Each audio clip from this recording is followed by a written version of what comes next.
Hello hi കൂട്ടുകാരെ, welcome to V school. ഞാൻ നിങ്ങളുടെ സ്വന്തം പൂജ മിസ് ആണ്. ഇന്ന് നമ്മൾ ഫിസിക്സിലെ ഫസ്റ്റ് ചാപ്റ്റർ ആണ് ഡിസ്കസ് ചെയ്യാനായിട്ട് പോകുന്നത്. അതിനു മുന്നേ let me introduce about V school. V school എന്ന് പറയുന്നത് live recorded 1-to-1 tuitions provide ചെയ്യുന്ന ഒരു ഓൺലൈൻ പ്ലാറ്റ്ഫോമാണ്. ഇവിടെ നിങ്ങൾക്ക് വേണ്ടിയിട്ട് weekly examinations, model examinations, doubt clearing sessions ഒക്കെ ഞങ്ങൾ പ്രൊവൈഡ് ചെയ്യുന്നുണ്ട്.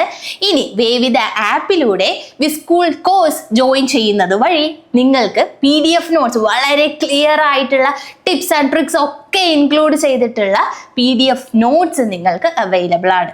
അതുകൂടാതെ തന്നെ ഞങ്ങളുടെ വളരെ ക്ലാരിറ്റിയോട് കൂടിയിട്ടുള്ള കൺസെപ്റ്റ്സ് ഒക്കെ വളരെ കൃത്യമായിട്ട് അടിപൊളിയായിട്ട് എക്സ്പ്ലെയിൻ ചെയ്യുന്ന ക്ലാസ്സസും ഉണ്ടായിരിക്കുന്നതാണ്. അപ്പോൾ സമയം കളയാതെ എല്ലാവരും വേഗം ജോയിൻ ചെയ്തോളൂ. ഇന്നത്തെ സെഷനിൽ ഞാൻ ഓൾറെഡി പറഞ്ഞു, ഫിസിക്സിലെ ഫസ്റ്റ് ചാപ്റ്റർ ആണ് നമ്മൾ ഡിസ്കസ് ചെയ്യാനായിട്ട് പോകുന്നത്. ഏത് ചാപ്റ്റർ ആണ്, എന്തൊക്കെ കാര്യങ്ങളാണ് ഇതിൽ നമ്മൾ ഡിസ്കസ് ചെയ്യാനായിട്ട് പോകുന്നത് ഒക്കെ നമുക്ക് നോക്കാം. അപ്പോൾ ഈ തവണ SSLC എക്സാമിനേഷൻ എഴുതാൻ പോണ കുട്ടികൾ എല്ലാവരും കുറച്ച് കൺഫ്യൂസ്ഡ് ആയിരിക്കും അല്ലെ? എല്ലാവരുടെ പാരൻസ് ഒക്കെ കൺഫ്യൂസ്ഡ് ആണ്. ടെക്സ്റ്റ് മാറിയിട്ടുണ്ട്. ടെക്സ്റ്റ് മാറിയതിന് ശേഷമുള്ള ഫസ്റ്റ് ബാച്ച് ആണ് നിങ്ങൾ അല്ലെ? അപ്പോൾ എന്തൊക്കെ കാര്യങ്ങൾ പഠിക്കണം, എങ്ങനെയായിരിക്കും ക്വസ്റ്റ്യൻ വരുന്നുണ്ടാവുക, ഇങ്ങനെയുള്ള കാര്യങ്ങളൊക്കെ ഓർത്ത് കൺഫ്യൂസ്ഡ് ആയിരിക്കും എന്ന് മിസ്സിന് അറിയാം. പക്ഷെ നിങ്ങൾ ആരും ഒട്ടും പേടിക്കേണ്ട, ഇവിടെ ഞങ്ങളുണ്ട് നിങ്ങളെ സഹായിക്കാൻ. ഓക്കെ, ഫുൾ കോൺഫിഡൻസോട് കൂടി നമുക്ക് ഈ വർഷത്തെ SSLC എക്സാമിനേഷൻ ഫേസ് ചെയ്യാം. ഓക്കെ, അപ്പോൾ ഒന്നുകൊണ്ടും പേടിക്കേണ്ട. നമ്മുടെ ഈ ടെക്സ്റ്റിലുള്ള കാര്യങ്ങൾ അല്ലെങ്കിൽ ആ കൺസെപ്റ്റ്സ് വളരെ ക്ലിയർ ആയിട്ട് പഠിച്ചിട്ട് എക്സാമിനേഷൻ പോയി ധൈര്യമായിട്ട് അറ്റൻഡ് ചെയ്തോളൂ.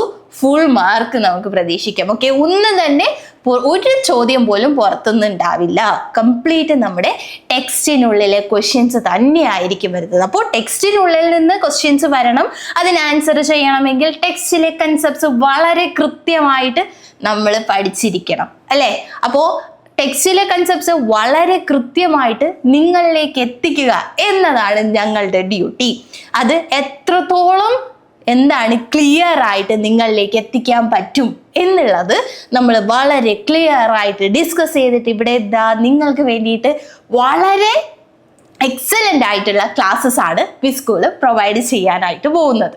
ഓക്കെ, അപ്പോൾ ഇന്ന് നമ്മൾ സ്റ്റാർട്ട് ചെയ്യാൻ പോകുന്നത് ഫിസിക്സിലെ ഫസ്റ്റ് ചാപ്റ്റർ ആണ്. അപ്പോൾ ഒരു ചാപ്റ്റർ സ്റ്റാർട്ട് ചെയ്യുന്നതിന് മുന്നേ നമുക്ക് ഒരു പാട്ടൊക്കെ കേട്ടൊന്ന് ചില്ല് ചെയ്താലോ? നല്ലതായിരിക്കും അല്ലേ? നല്ലൊരു പാട്ടാണല്ലേ? ഇപ്പോഴത്തെ ട്രെൻഡിങ് ആയിട്ടുള്ള ഒരു സോങ് ആണ് അല്ലേ? നമുക്കൊന്ന് പാട്ടൊക്കെ കേട്ട് റിലാക്സ് ആയിട്ട് എന്ത് ചെയ്യാം, ക്ലാസ് സ്റ്റാർട്ട് ചെയ്യാം. മതിയായില്ലേ? ഇതുപോലെ. അപ്പോൾ ഈ ഒരു പാട്ടോടുകൂടി നമുക്ക് ക്ലാസ് സ്റ്റാർട്ട് ചെയ്താലോ? കുറച്ച് റിലാക്സ്ഡ് ആയില്ലേ എല്ലാവരും? എന്തിനാ മിസ് ഈ പാട്ട് പ്ലേ ചെയ്തതെന്ന് എന്തെങ്കിലും ഐഡിയ ഉണ്ടോ? ഈ ഒരു പാട്ട് എന്തിനാ പ്ലേ ചെയ്തത്? ഓക്കെ, പാട്ട് പോട്ടെ. ഈ ഒരു പാട്ട് ഇപ്പൊ നിങ്ങൾക്ക് കേൾക്കാൻ പറ്റുന്നുണ്ട്. മിസ് പറയുന്നത് നിങ്ങൾക്ക് കേൾക്കാനായിട്ട് പറ്റുന്നുണ്ട്. നിങ്ങളിപ്പോ ഇരിക്കുന്ന റൂം ആവട്ടെ, നിങ്ങൾ ഇരിക്കുന്ന സ്ഥലത്ത് ചുറ്റിനും ഒരുപാട് സൗണ്ട് നിങ്ങൾക്ക് കേൾക്കാൻ പറ്റുന്നുണ്ട്. അപ്പോൾ നമ്മൾ ഇന്ന് ഡിസ്കസ് ചെയ്യാൻ പോകുന്ന ചാപ്റ്റർ എന്ന് പറയുന്നത് ഏതുമായിട്ട് റിലേറ്റ് ചെയ്തതാണ്? സൗണ്ടിനെ പറ്റിയിട്ട് റിലേറ്റ് ചെയ്ത ഒരു ചാപ്റ്റർ ആണ് നമ്മൾ ഇന്ന് ഡിസ്കസ് ചെയ്യാനായിട്ട് പോകുന്നത്. കഴിഞ്ഞ വർഷത്തെ SSLC-ക്കാർക്കും ഇതേ ഒരു ചാപ്റ്റർ ഉണ്ടായിരുന്നു, ഇതേ കാര്യങ്ങളൊക്കെ തന്നെയായിരുന്നു അതിലും പറയുന്നത്. പക്ഷെ ചാപ്റ്ററിന്റെ പേര് എന്തായിരുന്നു? ഡിഫറെന്റ് ആയിരുന്നു. ഇവിടെ ലെറ്റ് മീ റിവീൽ, നമ്മൾ ഡിസ്കസ് ചെയ്യാൻ പോകുന്ന ചാപ്റ്ററിന്റെ പേരാണ് it is chapter 1 sound waves. ആദ്യത്തെ ചാപ്റ്റർ എന്തിനെ പറ്റിയിട്ടാ? സൗണ്ടിനെ പറ്റിയിട്ടാണ്. ഓക്കെ, അപ്പോൾ എല്ലാവരും റെഡിയാണോ? നമുക്ക് തുടങ്ങാം. ഓക്കെ, അപ്പോൾ ഓടിപ്പോയി ഒരു പെൻസിലും അല്ലെങ്കിൽ ഒരു പേനയും പേപ്പറൊക്കെ നോട്ട്ബുക്കൊക്കെ ആയിട്ട് റെഡി ആയിട്ടിരുന്നോ? നമ്മൾ സ്റ്റാർട്ട് ചെയ്യുവാണ്. മിസ് പറയുന്ന കാര്യങ്ങൾ നോട്ട് ചെയ്ത് വെക്കുക. ഓക്കെ, ഇപ്പൊ തന്നെ പഠിക്കുക. അടുത്ത ക്ലാസ്സിന് മിസ് വരുമ്പോൾ, അടുത്ത ടോപ്പിക്കുമായിട്ട് വരുമ്പോൾ ഈ ക്ലാസ്സിൽ നമ്മൾ പഠിച്ച കാര്യങ്ങൾ വളരെ ക്ലിയർ ആയിട്ട് നിങ്ങൾ പഠിച്ചിരിക്കണം. ഓക്കെ, ബാക്കി കാര്യം മിസ് ഏറ്റു. നിങ്ങൾ പഠിച്ചിട്ട് വന്നാൽ ബാക്കി കൺസെപ്റ്റ്സ് ഒക്കെ ക്ലിയർ ആക്കി തരുന്ന കാര്യം മിസ് ഏറ്റു. അപ്പോൾ നമ്മൾ കറക്റ്റായിട്ട് സിസ്റ്റമാറ്റിക് ആയിട്ട് കൺസിസ്റ്റന്റ് ആയിട്ട് നമ്മൾ പഠിക്കുന്ന കാര്യങ്ങൾ ഒന്ന് റിവൈസ് ചെയ്ത് അത് പഠിച്ചു കഴിഞ്ഞാൽ നമ്മുടെ പരിപാടി കഴിഞ്ഞു. നമുക്ക് എന്താണ് ഈ എക്സാമിന് നമുക്ക് ഫുൾ A+ നമുക്ക് എക്സ്പെക്ട് ചെയ്യാം. ഓക്കെ ആണല്ലോ? അപ്പൊ നമുക്ക് സ്റ്റാർട്ട് ചെയ്യാം. Sound waves. ഓക്കെ, അപ്പോൾ ഈ ചാപ്റ്റർ പഠിക്കുന്നതിലൂടെ നമ്മൾ കുറച്ചധികം കാര്യങ്ങൾ വളരെ ബ്യൂട്ടിഫുൾ ആയിട്ടാണ് കേട്ടോ ഇപ്പോഴത്തെ നിങ്ങളുടെ ഈ പുതിയ ടെക്സ്റ്റ് ചെയ്തേക്കുന്നത്. അപ്പോൾ ഈ ഒരു ചാപ്റ്റർ സൗണ്ട് വേവ്സ് സൗണ്ടുമായിട്ട് റിലേറ്റ് ചെയ്തിട്ടാണ്. നമുക്കറിയാം, നമ്മൾ ചെറിയ ക്ലാസ്സിൽ പഠിച്ചിട്ടുണ്ട്. എന്തൊക്കെ കാര്യങ്ങൾ പഠിച്ചിട്ടുണ്ട് നമുക്കറിയാം. വേവ്സ്. ഓക്കെ, വേവ്സ് എന്ന് പറയുമ്പോൾ ഇപ്പൊ നമ്മൾ കടലിൽ ബീച്ചിൽ പോകുന്നു, നമുക്ക് കാണാൻ പറ്റും, തിരമാലകൾ വരുന്ന കാണാൻ പറ്റും അല്ലെ? നമ്മൾ നോർമലി എങ്ങനെയാ തിരമാലേനെ റെപ്രസെന്റ് ചെയ്യുന്നത്? ഇതുപോലെ ആയിരിക്കും അല്ലെ? നമ്മളിപ്പോ എന്ത് ചെയ്തു, ഒരു മഴത്തുള്ളി ഒരു വെള്ളത്തിലേക്ക് വന്ന് വീഴുന്നു. ദേ ഇവിടെ ആ ഒരു പിക്ചർ നിങ്ങൾക്ക് കാണാം. അവിടെ എന്താ, വെള്ളത്തിൽ ആ ഒരു ഓളങ്ങൾ നമുക്ക് കാണാനായിട്ട് പറ്റും. ലൈറ്റ്. ഓക്കെ, ലൈറ്റ് എന്ന് പറയുന്നത് എങ്ങനെയാണ്? അതും വേവ്സ് ആണ്. ദെൻ നമ്മൾ കേൾക്കുന്ന സൗണ്ട്, മിസ് ഇപ്പോൾ കേൾപ്പിച്ചു തന്ന പാട്ട്, അതുപോലെ തന്നെ ഞാൻ പറയുന്ന കാര്യങ്ങൾ നിങ്ങൾ കേൾക്കുന്നത്, അതും എന്താണ്? സൗണ്ട് ആണ്. അപ്പൊ ഇതൊക്കെ എന്താണ്? ഈ ലൈറ്റ് ആവട്ടെ, സൗണ്ട് ആവട്ടെ, ഇതെല്ലാം വേവ്സ് ആണ് എന്ന് സയൻസ് പറയുന്നു. ഓക്കെ, ഇതൊക്കെ എന്താണ്? വേവ്സ് ആണ് എന്ന് സയൻസ് പറയുന്നുണ്ട്. അപ്പോൾ ഈ ചാപ്റ്റർ എങ്ങനെ സ്റ്റാർട്ട് ചെയ്യുന്നു എന്ന് പറഞ്ഞാൽ വളരെ ബേസിക് ആയിട്ടുള്ള ഒരു കൺസെപ്റ്റ് എക്സ്പ്ലെയിൻ ചെയ്തുകൊണ്ടാണ് ഈ ചാപ്റ്റർ സ്റ്റാർട്ട് ചെയ്യുന്നത്. നമുക്ക് നോക്കിയാലോ അതെന്താന്നുള്ളത്. ഓക്കെ, അപ്പോൾ ഫസ്റ്റ് ഓഫ് ഓൾ നമുക്ക് ഇവിടെ പീരിയോഡിക് മോഷൻ എന്താന്നുള്ളത് എക്സ്പ്ലെയിൻ ചെയ്യാം. ടെക്സ്റ്റിൽ പറയുന്നില്ല, പക്ഷെ മിസ് ജസ്റ്റ് നിങ്ങൾക്ക് മനസ്സിലാകാൻ വേണ്ടിയിട്ട് ഒന്ന് എക്സ്പ്ലെയിൻ ചെയ്യാം. പീരിയോഡിക് മോഷൻ എന്ന് പറഞ്ഞാൽ എന്താണ്? അതായത് റെഗുലർ ഇന്റർവെൽസിൽ റിപ്പീറ്റ് ചെയ്യുന്ന മോഷനെയാണ് പീരിയോഡിക് മോഷൻ എന്ന് പറയുന്നത്. അതായത് നമുക്കറിയാം, നമ്മുടെ എല്ലാവരുടെ ഹാർട്ട് ബീറ്റ് ചെയ്യുന്നുണ്ട് അല്ലെ? ഒരു മിനിറ്റിൽ ഏകദേശം 72 തവണയാണ് നമ്മുടെ ഹാർട്ട് ബീറ്റ് ചെയ്യുന്നത്. അപ്പോൾ ഇതെന്ത് ചെയ്യുന്നുണ്ട്? റിപ്പീറ്റ് ചെയ്യുന്നുണ്ട്. ഒരു തവണ അത് എന്ത് ചെയ്യുന്നു? ബീറ്റ് ചെയ്യുന്നു, വീണ്ടും റിപ്പീറ്റ് ചെയ്യുന്നു. ഇപ്പൊ നമ്മുടെ എന്താണ് സോളാർ സിസ്റ്റം എടുത്തു കഴിഞ്ഞാൽ നമ്മുടെ ഭൂമി എന്ത് ചെയ്യുവാണ്? സൂര്യന് ചുറ്റും വലം വെക്കുവാണ് അല്ലെ? ഒരു പീരിയോഡിക് മോഷൻ ആണ്. ഇത്ര സമയം കഴിയുമ്പോൾ അത് വീണ്ടും എന്ത് ചെയ്യുന്നുണ്ട്? റിപ്പീറ്റ് ചെയ്യുന്നുണ്ട്. അപ്പോൾ ഒരു റെഗുലർ ആയിട്ടുള്ള ടൈം ഇന്റർവെല്, ഓക്കെ, ഒരു റെഗുലർ ആയിട്ടുള്ള ടൈം ഇന്റർവെല്ലില് റിപ്പീറ്റ് ചെയ്യുന്ന മോഷനെ ഇനി മുതൽ നമ്മൾ എന്താ വിളിക്കാൻ പോകുന്നത്? പീരിയോഡിക് മോഷൻ എന്നാണ് വിളിക്കാനായിട്ട് പോകുന്നത്. ക്ലിയർ ആണോ? ഇനി ഈ ഒരു പീരിയോഡിക് മോഷൻ നമ്മൾ പറഞ്ഞില്ലേ, ഇനി ഒരു സർക്കുലാർ രീതിയിലാണ്, ഒരു സർക്കുലാർ പാത്തിൽ കൂടിയാണ് ആ ഒബ്ജക്റ്റ് മൂവ് ചെയ്യുന്നതെങ്കിൽ അങ്ങനെയുള്ള മോഷനെ നമുക്ക് എന്ത് വിളിക്കാം? ദേ വരുന്നു സർക്കുലാർ മോഷൻ. ഇവിടെ കാണാം, നമുക്ക് എന്താ, ഒരു ക്ലോക്ക് എടുത്തു, അതിന്റെ ആ ക്ലോക്കിന്റെ സൂചികൾ അതെങ്ങനെ മൂവ് ചെയ്യുന്നു? ഒരു സർക്കുലാർ പാത്തിൽ മൂവ് ചെയ്യുന്നു. ഇവിടെ നമുക്ക് കാണാൻ പറ്റും, എന്താ, ഒരു ജൈന്റ് വീൽ എടുത്തു, അതും സർക്കുലാർ രീതിയിൽ മൂവ് ചെയ്യുന്നു.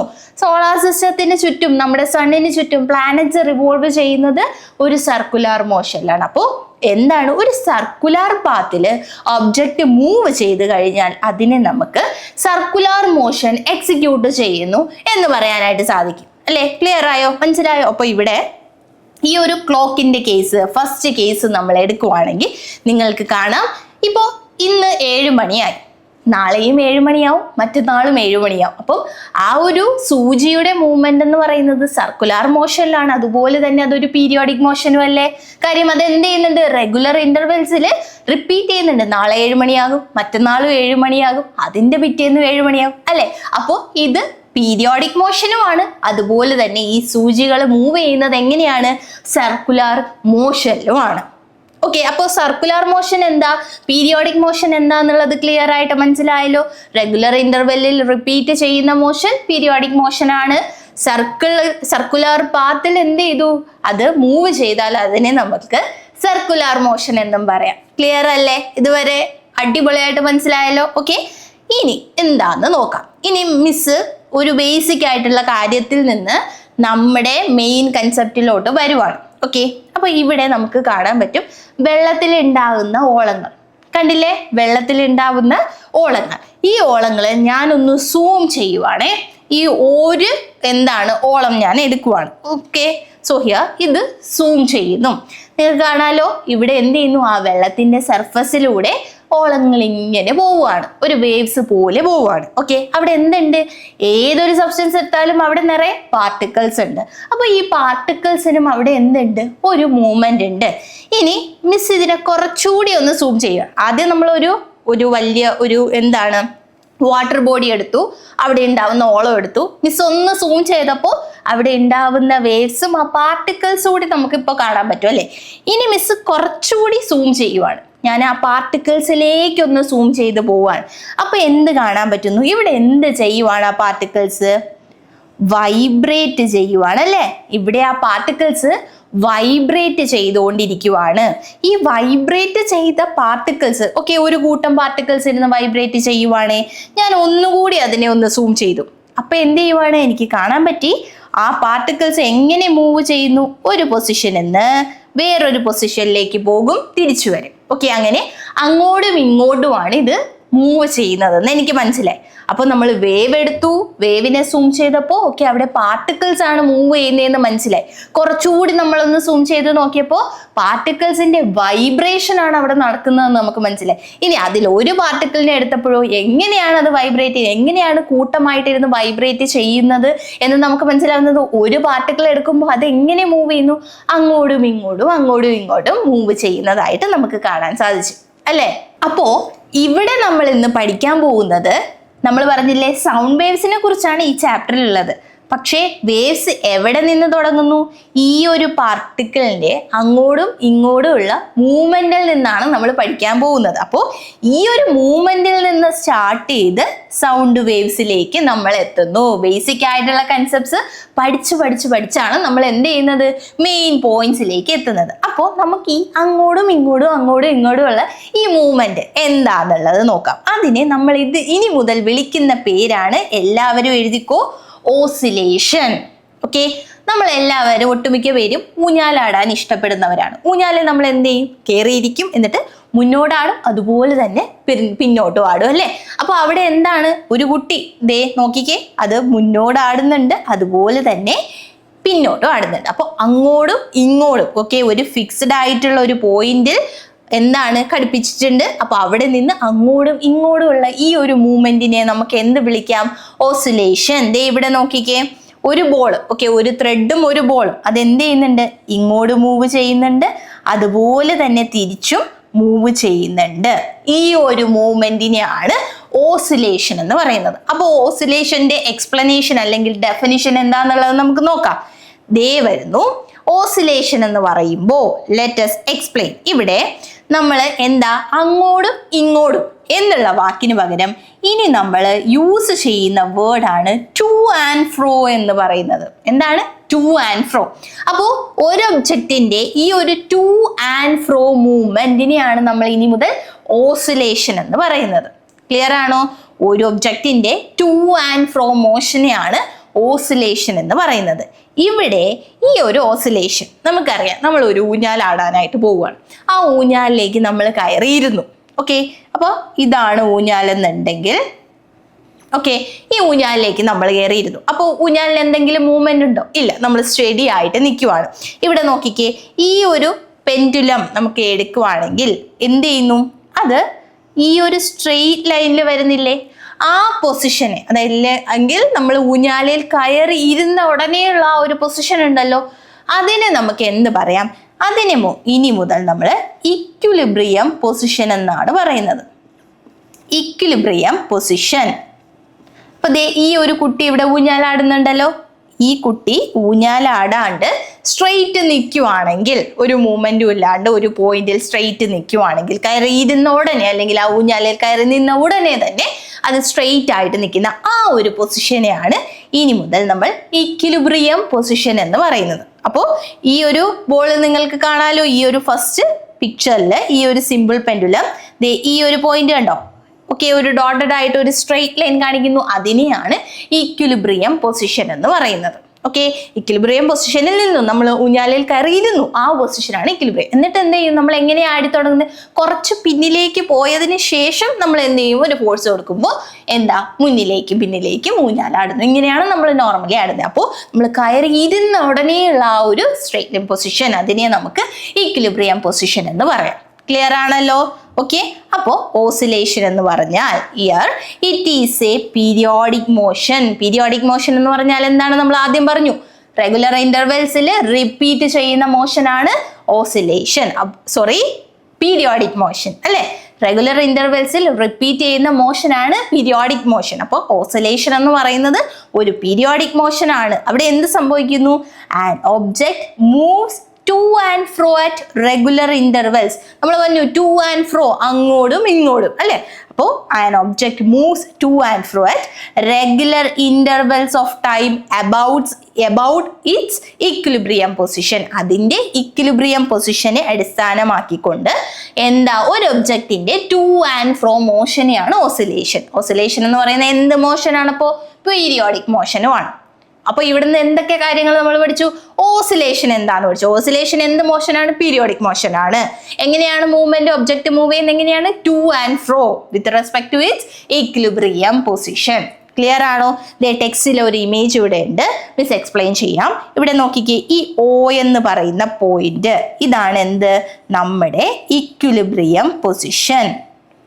ഓക്കെ, എന്താണിത്? ഇതാണ് നമ്മുടെ ഇക്വിലിബ്രിയം പൊസിഷൻ എന്ന് പറയുന്നത്. ഓക്കെ, ഈ ഇക്വിലിബ്രിയം പൊസിഷനിൽ നിന്ന് എന്ത് ചെയ്യുന്നു? ഈ ഊഞ്ഞാല് എയിലേക്ക് പോകും. തിരിച്ച് എന്ത് ചെയ്യുന്നു? തിരിച്ച് ഓയിൽ കൂടി തന്നെ പാസ് ചെയ്ത് അത് ബിയിലേക്ക് പോകുന്നു. അപ്പോൾ ഇതാണ് ഈ ടു ആൻഡ് ഫ്രോ മൂവ്മെന്റിനെയാണ് നമുക്ക് ഓസിലേഷൻ എന്ന് പറയാനായിട്ട് പറ്റുന്നത്. ഈ ഓസിലേഷന്റെ ഈ ഒരു പോയിന്റ്, ഓക്കെ, ഈ ഒരു സെന്ററിൽ കൂടിയുള്ള ഈ ഒരു പോയിന്റിനെയാണ് ഇക്വിലിബ്രിയം പൊസിഷൻ എന്ന് പറയുന്നത്. ക്ലിയർ ആണോ? ഇനി നമ്മൾ ഓസിലേഷനുമായിട്ട് റിലേറ്റ് ചെയ്തിട്ടുള്ള ഒരു കാര്യം ഡിസ്കസ് ചെയ്യാം. എന്താണത്? എപ്പോഴാണ് ഒരു ഓസിലേഷൻ കംപ്ലീറ്റ് ആവുന്നത്? When does the swing complete one oscillation? അതായത് ടെക്സ്റ്റ് ബുക്ക് നോക്കിക്കഴിഞ്ഞാൽ നിങ്ങൾക്ക് മനസ്സിലാവും, ചാപ്റ്റർ സ്റ്റാർട്ട് ചെയ്യുന്നത് തന്നെ രണ്ട് കുട്ടികൾ തങ്ങളിലുള്ള ഒരു തർക്കം വെച്ചിട്ടാണ്. അതായത് ഒരാൾ പറയുന്നുണ്ട് 10 വട്ടം ഈ കുട്ടി ആടിക്കഴിഞ്ഞു, ഊഞ്ഞാൽ ആടിക്കഴിഞ്ഞു എങ്കിൽ ആ ഊഞ്ഞാലിൽ ഇരിക്കുന്ന കുട്ടി പറയുന്നുണ്ട് ഇല്ല, ഞാൻ 5 വട്ടേ ആടിയുള്ളൂ. അപ്പോൾ ഈ ഒരു ഒറ്റ ഓസിലേഷൻ, ഒരു ഓസിലേഷൻ എന്ന് പറഞ്ഞാൽ ഏത് മുതൽ ഏത് വരെ ഈ ഒരു ഊഞ്ഞാൽ അല്ലെങ്കിൽ ഈ ഒരു സിമ്പിൾ പെൻഡുലം മൂവ് ചെയ്യുന്നതാണ്. നമുക്ക് നോക്കിയാലോ. ഇപ്പോൾ മിസ് പറയുവാണ്, ഈ ഒരു സിമ്പിൾ പെൻഡുലം സ്റ്റാർട്ട് ചെയ്യുന്നത് എ എന്ന പൊസിഷനിൽ നിന്നാണെങ്കിൽ അത് ബിയിലേക്ക് എത്തി തിരിച്ച് എയിൽ തന്നെ വരുന്നതിനെയാണ് ഇവിടെ ഒരു ഓസിലേഷൻ എന്ന് പറയുന്നത്. അതായത് ഞാൻ ഊഞ്ഞാലാടാനായിട്ട് തുടങ്ങിക്കഴിഞ്ഞാൽ ഞാൻ പിന്നിലേക്ക് പോവാം, അവിടെ മുതലാണ് നമ്മൾ കൗണ്ട് ചെയ്യുന്നതെങ്കിൽ എന്ത് ചെയ്തു? പിന്നിൽ നിന്ന് മുന്നിലെത്തി വീണ്ടും തിരിച്ച് പിന്നിൽ തന്നെ, എവിടെ നിന്നാണോ തുടങ്ങിയത് അവിടെ തന്നെ തിരിച്ചെത്തുന്നതിനെയാണ് ഒരു ഓസിലേഷൻ എന്ന് പറയുന്നത്. അപ്പോൾ എന്താണ് ഒരു ഓസിലേഷൻ എന്ന് പറയുന്നത്? എല്ലാവരും നോട്ട് ഡൗൺ ചെയ്യണം.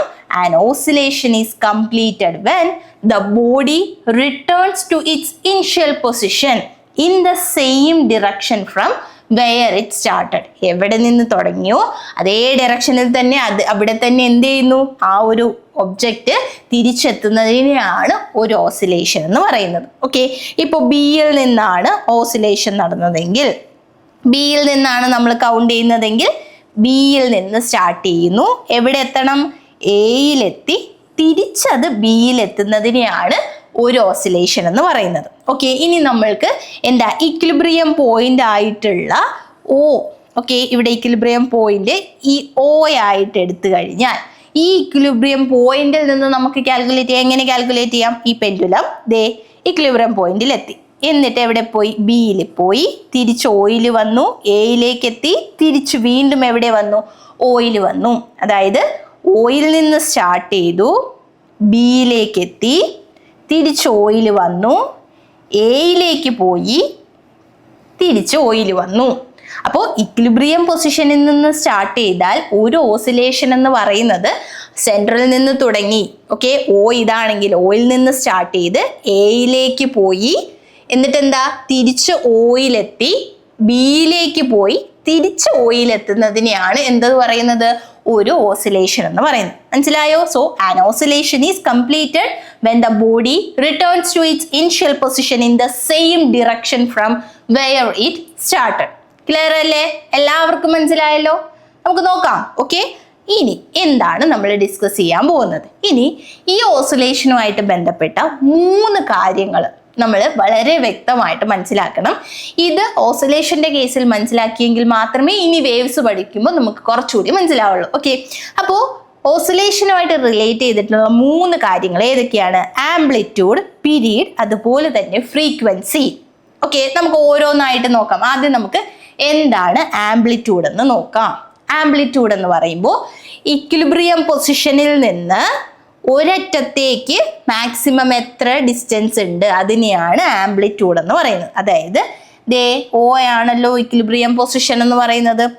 ഓയിൽ നിന്ന് മാക്സിമം എത്ര ദൂരം പോകാം, അല്ലെങ്കിൽ ഓയിൽ നിന്ന് ബിയിലേക്കുള്ള, ബി ആണ് അവിടുത്തെ മാക്സിമം ഡിസ്റ്റൻസ് എങ്കിൽ ഓയിൽ നിന്ന് ബിയിലേക്കുള്ള ആ ഒരു മാക്സിമം ഡിസ്പ്ലേസ്മെന്റിനെയാണ് ആംപ്ലിറ്റ്യൂഡ് എന്ന് പറയുന്നത്. അപ്പൊ എന്താ amplitude? Note down the magnitude of maximum displacement to one side from its equilibrium position is amplitude. Okay, എന്താണ് ആംപ്ലിറ്റ്യൂഡ് എന്ന് പറയുന്നത്?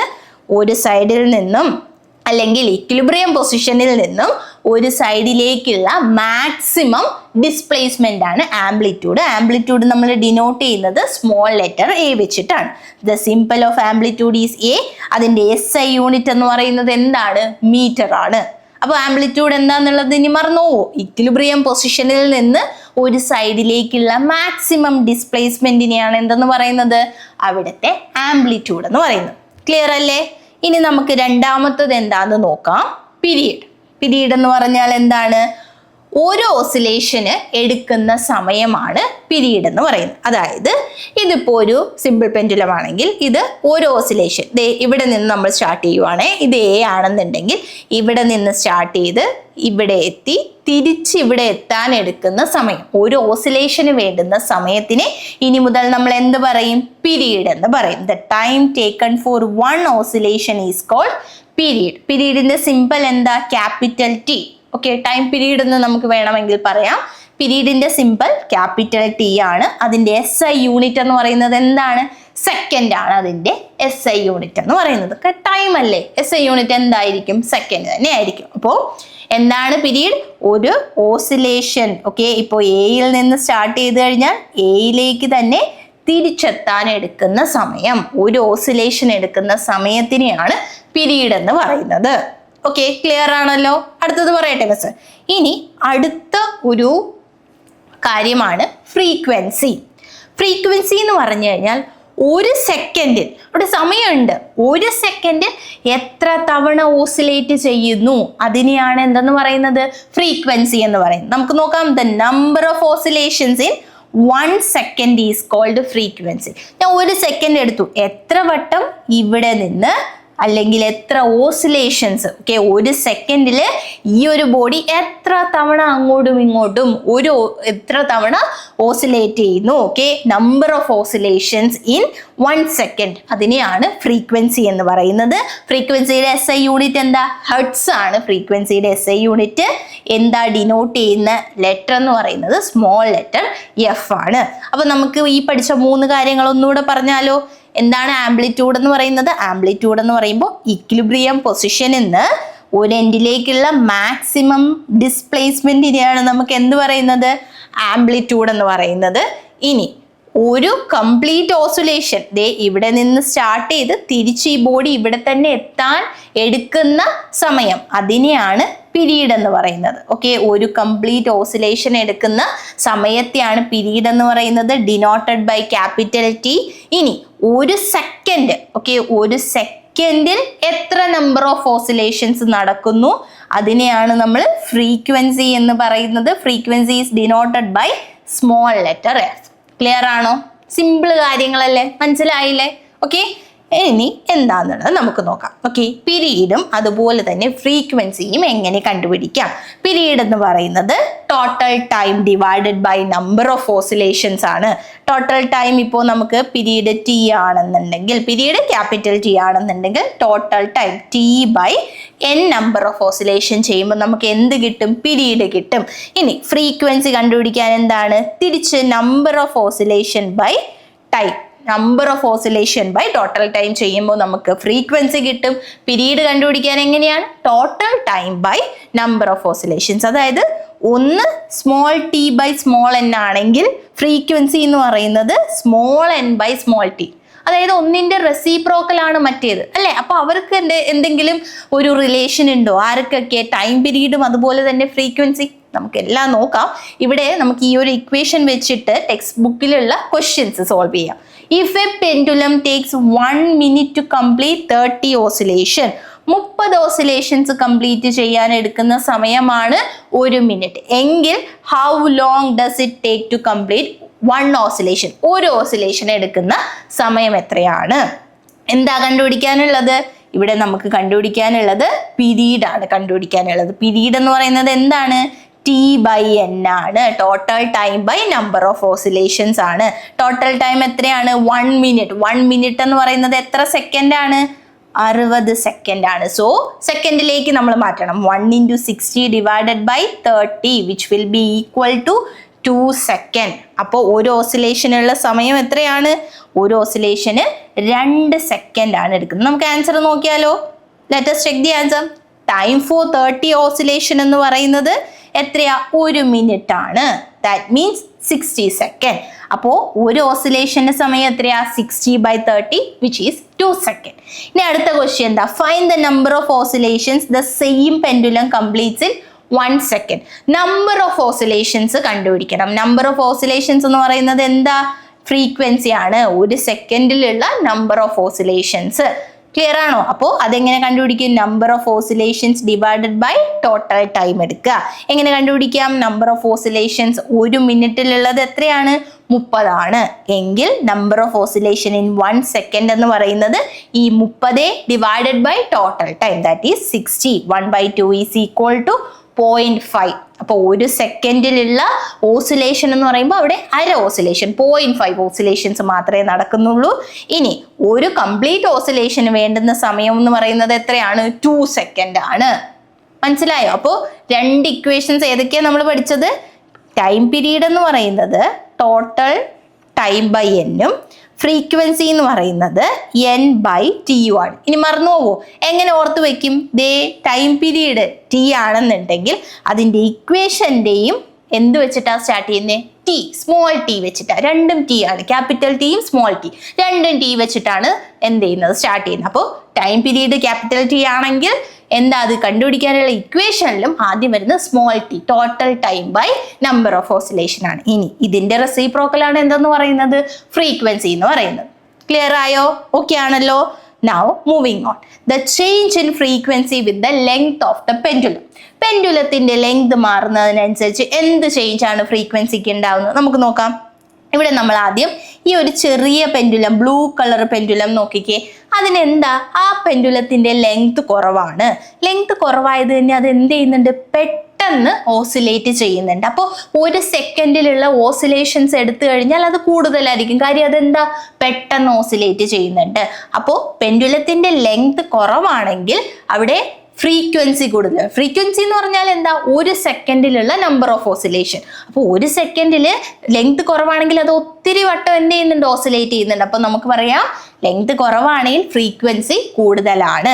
ഇനി ലെങ്ത് കൂടിയ ഈ ഒരു ബ്ലാക്ക് പെൻഡുലം നോക്കിക്കേ. അത് ഒരു ഓസിലേഷൻ കംപ്ലീറ്റ് ചെയ്യാൻ എത്ര സമയം എടുക്കുന്നുണ്ട് നമുക്ക് നോക്കിയാലോ. അത് ഇവിടെ നിന്ന് സ്റ്റാർട്ട് ചെയ്തു, ഇവിടെ എത്തി, തിരിച്ചിവിടെ എത്തി. കുറച്ച് സമയം എടുത്തിട്ടാണ് അല്ലേ അത് ഒരു ഓസിലേഷൻ കംപ്ലീറ്റ് ചെയ്തപ്പോൾ ലെങ്ത് കൂടിയപ്പോൾ എന്തു പറ്റി? ഒരു സെക്കൻഡിലെ ഓസിലേഷൻസിന്റെ എണ്ണം കുറയും അല്ലേ? ഒരു സെക്കൻഡിലുള്ള ഓസിലേഷന്റെ എണ്ണം എപ്പോൾ? ലെങ്ത് കൂടിയപ്പോൾ കുറഞ്ഞു. അപ്പോൾ ഈ ഫ്രീക്വൻസിയും ലെങ്തും ആയിട്ടുള്ള റിലേഷൻ എന്താ? അവര് ഇൻവേഴ്സ്ലി പ്രൊപ്പോർഷണൽ ആണെന്ന് പറയാം. അതായത് ലെങ്ത് കൂടിക്കഴിഞ്ഞാൽ ഫ്രീക്വൻസി കുറയുന്നു. When the length of the pendulum increases frequency decreases. Length കുറവാണെങ്കിൽ അത് പെട്ടെന്ന് എന്ത് ചെയ്യുന്നു? ഓസിലേറ്റ് ചെയ്യുന്നു. ലെങ്ത് കുറവാണെങ്കിൽ പെട്ടെന്ന് ഓസിലേറ്റ് ചെയ്യുന്നു, ഫ്രീക്വൻസി കൂടുതലായിരിക്കും. ലെങ്ത് നമ്മൾ കൂട്ടിക്കഴിഞ്ഞാൽ എന്താ? പതിയെ പതിയെ മാത്രമേ ഓസിലേഷൻ നടക്കുള്ളൂ. ഫ്രീക്വൻസി എന്ത് ചെയ്യുന്നു? ഡിക്രീസ് ചെയ്യുന്നു. അപ്പോൾ ലെങ്ത് ഇൻക്രീസ് ചെയ്യും. പെൻഡുലത്തിന്റെ ലെങ്ത് ഇൻക്രീസ് ചെയ്യുമ്പോൾ എന്ത് ചെയ്യുന്നു? ഫ്രീക്വൻസി ഡിക്രീസ് ചെയ്യുന്നു. ക്ലിയർ ആണല്ലോ? ഓക്കെ ആണല്ലോ? Now the relation between period and frequency. പീരീഡും ഫ്രീക്വൻസി ആയിട്ടുള്ള റിലേഷൻ എന്താണ്? Time time required for one ഓസിലേഷനെ നമുക്ക് പീരീഡ് എന്നറിയാം. Number of oscillation per second എന്താണ്? ഫ്രീക്വൻസിയാണ്. നമുക്കറിയാം T ഈക്വൽ ടു T/N ഉം F is equal to N/T. നമ്മൾ നേരത്തെ പറഞ്ഞു ഇവരെന്താണ്? ഒരു റെസിപ്രോക്കൽ വ്യത്യാസമാണ് അല്ലേ? ഒന്ന് T/N ആണെങ്കിൽ മറ്റേത് എന്താ? N/T. അപ്പം എന്താ ഈ ഒരു പീരീഡും ഫ്രീക്വൻസി ആയിട്ടുള്ള റിലേഷൻ എങ്ങനെ വരും? ഫ്രീക്വൻസി എന്ന് പറയുന്നത് 1/പീരീഡ് ആണ്. ഫ്രീക്വൻസി എന്ന് പറയുന്നത് എന്താ? 1/പീരീഡ് ആണ്. അതായത് ഒരു ഇൻവേഴ്സ് റിലേഷൻ ആണ് അവർക്കിടയിൽ വരുന്നത്. ഫ്രീക്വൻസി കൂടിക്കഴിഞ്ഞാൽ ടൈം പീരീഡ് കുറയുന്നു, ടൈം പീരീഡ് കൂടിക്കഴിഞ്ഞാൽ ഫ്രീക്വൻസി എന്ത് ചെയ്യുന്നു? കുറയുന്നു. അതായത് ഒരു ഓസിലേഷന് ഒരുപാട് സമയം എടുക്കുവാണെങ്കിൽ അവിടെ ടൈം പീരീഡ് കൂടുതലാണെങ്കിൽ, മനസ്സിലായോ? ഒരു ഓസിലേഷന് ഇപ്പോൾ ഒരു ഓസിലേഷൻ ഇങ്ങനെ വരാനായിട്ട് ഒരു 10 സെക്കൻഡ് എടുത്തു. ഓക്കെ, 10 സെക്കൻഡാണ് ഒരു ഓസിലേഷൻ, അതായത് ടൈം പീരീഡ് കൂടുതലാണ്. അപ്പോൾ ഒരു സെക്കൻഡിലെ എത്ര ഓസിലേഷൻ എത്രയാ? ഒന്നുപോലും ആവുന്നില്ല അല്ലെ? അവിടെ ഫ്രീക്വൻസി വളരെ കുറവാണ്. അപ്പോൾ ടൈം പീരീഡ് കൂടിക്കഴിഞ്ഞാൽ ഫ്രീക്വൻസി എന്താണ്? കുറയും. As the period increases frequency decreases. പീരീഡും ഫ്രീക്വൻസി ആയിട്ടുള്ള റിലേഷൻ എന്താ? ഇൻവേഴ്സ് റിലേഷൻ ആണ്. പീരീഡ് കൂടിക്കഴിഞ്ഞാൽ ഫ്രീക്വൻസി അവിടെ എന്ത് ചെയ്യുന്നുണ്ട്? കുറയുന്നുണ്ട്. ക്ലിയർ ആണോ? ഇത്ര കാര്യങ്ങൾ മാത്രമേ ഇന്നത്തെ സെഷനിൽ നമ്മൾ ഡിസ്കസ് ചെയ്യുന്നുണ്ട്. എന്തൊക്കെ പറഞ്ഞു? ജസ്റ്റ് ഓസിലേഷൻ എന്താന്ന് പറഞ്ഞു, ഓസിലേഷനുമായിട്ട് റിലേറ്റ് ചെയ്ത 3 ടേംസ്, ആംപ്ലിറ്റ്യൂഡ് എന്താ, ഫ്രീക്വൻസി എന്താ, ടൈം പീരീഡ് എന്താ, ഇനി അതിൻ്റെ റിലേഷൻ. ഓക്കെ, ഇത്ര കാര്യങ്ങൾ മാത്രമാണ് ഇന്നത്തെ ക്ലാസ്സിൽ നമ്മൾ ഡിസ്കസ് ചെയ്തത്. 2 ക്വസ്റ്റ്യൻ ചെയ്താലോ? So it's the time for check point. ആദ്യത്തെ ക്വസ്റ്റ്യൻ എന്താ? If the time period of A pendulum is 0.5 seconds, what is its frequency? Time period എത്രയാന്ന് തന്നിട്ടുണ്ട്? 0.5 ആണ്. എങ്കിൽ അതിൻ്റെ ഫ്രീക്വൻസി എത്രയാ? സിമ്പിൾ, ഫ്രീക്വൻസി എന്ന് പറയുന്നത് 1/T ആണ്. അപ്പോൾ ഫ്രീക്വൻസി ഈക്വൽ ടു 1/0.5 ആണ്. എത്ര ആൻസർ വരുന്നത്? 2 ആണ് ആൻസർ. എങ്ങനെ ഇത് സോൾവ് ചെയ്യും? 1/5/10 എന്ന് എഴുതി കൂടിയേ. അതിന് നമുക്ക് എങ്ങനെ എഴുതാം? 10/5. 10/5 എന്ന് പറഞ്ഞാൽ എത്രയാണ്? 2 ആണ്. ഓക്കെ, അപ്പോൾ ടൈം പീരീഡ് തന്നിട്ടുണ്ടെങ്കിൽ എങ്ങനെ ഫ്രീക്വൻസി കണ്ടുപിടിക്കുക? ഫ്രീക്വൻസിയുടെ യൂണിറ്റ് എന്താ? ഹെഡ്സ് ആണ്. ഓക്കെ, അപ്പോൾ 2 ഹെഡ്സ് ആണ് ഇവിടുത്തെ answer. Frequency equal to one by time period. Okay, direct application ആണ്, ഒന്നുമില്ല. ഇക്വേഷൻ അറിയാമെങ്കിൽ ഡയറക്റ്റ് ആയിട്ട് ഇക്വേഷന് കൊടുക്കുമ്പോൾ നമുക്ക് ആൻസർ കിട്ടുന്നു. സിമ്പിൾ. മറ്റൊരു ക്വസ്റ്റ്യൻ നോക്കിയാലോ? 2 pendulums A and B have time period 2 seconds and 1 second. അപ്പോൾ 2 പെൻഡുലം ഉണ്ട്. ഒന്നിൻ്റെ ടൈം പീരീഡ് 2 സെക്കൻഡ് ആണ്, മറ്റേതിൻ്റെ ടൈം പീരീഡ് 1 സെക്കൻഡ് ആണ്. ഏതിനായിരിക്കും ഹയർ ഫ്രീക്വൻസി ഉള്ളത്? എന്താ റിലേഷൻ? ഫ്രീക്വൻസി കൂടുമ്പോൾ ടൈം പീരീഡ് കുറയും, ടൈം പീരീഡ് കൂടുമ്പോൾ ഫ്രീക്വൻസി കുറയും. അപ്പോൾ ഇതിൽ ഏതിനായിരിക്കും കൂടുതൽ ഫ്രീക്വൻസി ഉണ്ടാവുക? ഉറപ്പായിട്ടും രണ്ടാമത്തെ പെൻഡുലത്തിനായിരിക്കും. കാര്യം എന്താ? ടൈം പീരീഡ് ഏതിനാണോ കുറവ് അതിനെ ആയിരിക്കും ഫ്രീക്വൻസി കൂടുതൽ അല്ലേ? Frequency is equal to 1/T ആണല്ലോ. ടൈം പീരീഡ് ഏതിനാണോ കുറവ് അതിനായിരിക്കും കൂടുതൽ ഫ്രീക്വൻസി. അപ്പോൾ ഇവിടെ ആർക്കായിരിക്കും കൂടുതൽ ഫ്രീക്വൻസി? പെൻഡുലം 2. ഓക്കെ, രണ്ടാമത്തെ പെൻഡുലത്തിനായിരിക്കും കൂടുതൽ ഫ്രീക്വൻസി. ക്ലിയർ ആയോ? അപ്പോൾ ഇത്ര വളരെ ബേസിക് ആയിട്ടുള്ള കൺസെപ്റ്റ്സ് മാത്രമേ ഇന്നത്തെ ക്ലാസ്സിൽ മിസ് ഡിസ്കസ് ചെയ്തിട്ടുള്ളൂ. എല്ലാവർക്കും ക്ലിയർ ആയിട്ട് മനസ്സിലായില്ലേ? ഓക്കെ, അപ്പോൾ ഈ പാർട്ട് അടുത്ത സെഷനിൽ വരുന്നതിന് മുന്നേ ഈ ഒരു പാർട്ട്, ഓസിലേഷൻ എന്താ, ആംപ്ലിറ്റ്യൂഡ്, അതുപോലെ തന്നെ ഫ്രീക്വൻസി, ടൈം പീരീഡ്, ഇതൊക്കെ വളരെ കൃത്യമായിട്ട് പഠിച്ചിട്ട് അടുത്ത ക്ലാസ്സിൽ അറ്റൻഡ് ചെയ്യും. ഓക്കെ, ഉറപ്പാണല്ലോ? മിസ്സിനെ വിശ്വസിക്കാമല്ലോ അല്ലേ? പഠിച്ചിട്ട് മാത്രമല്ലേ അടുത്ത ക്ലാസ് അറ്റൻഡ് ചെയ്യുള്ളൂ. അപ്പോൾ നമുക്ക് അടുത്ത ക്ലാസ്സിൽ ഇനി ബാക്കിയുള്ള ടോപ്പിക്സുമായിട്ട് കാണാം. അതുവരെ it's me signing off. Thank you.